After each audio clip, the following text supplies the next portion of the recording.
Kas čia vyksta? Ką, vaikau nuobodėlį, va, išsikviečiu vieną iš darbuotojų. Ir kas dabar bus? Kas bus, tas bus, atleisiu iš darbo, va, žiūrėk. Už ką? Ką aš padariau? Tu pas mane firmoje ką darai? Dešras kemšu. Nu tai blogai kemši dešras, viskas, von, lauk. Bet aš strobiai dirbu. Visada laiku, jokio broko.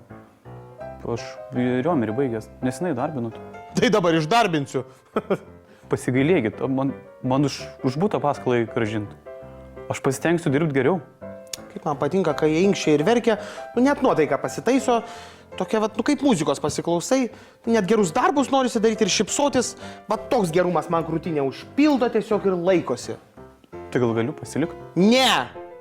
Graudu žiūrėti. Gal turit kokio kito darbo jam? Aš bet ką dirbčiau. Kam tu daugiau tinkamas? Susirink daiktus ir eik namo.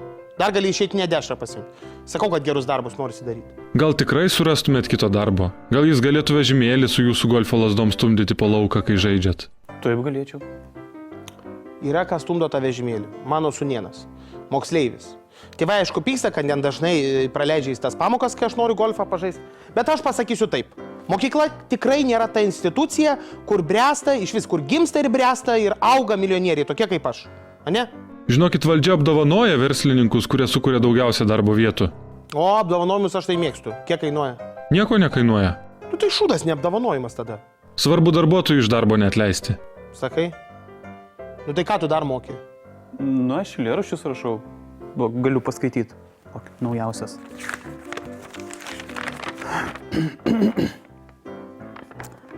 Balzako amžiaus rubensiškų formų. Man šaukia moteris nuo traukinio platformos. Tas traukinys bildėsi lodzę, o mano kepenims cirozė. Sukelia kafkišką metamorfozę.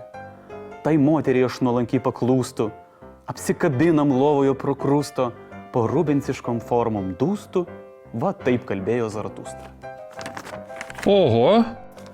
Nežinau. Šiaip tai silpnokai, atvirai pasakysiu. Man Meslytoj blogų poetų nereikėjo, o gerų užtenka ir vieno. Atleistas, ačiū. Prašom.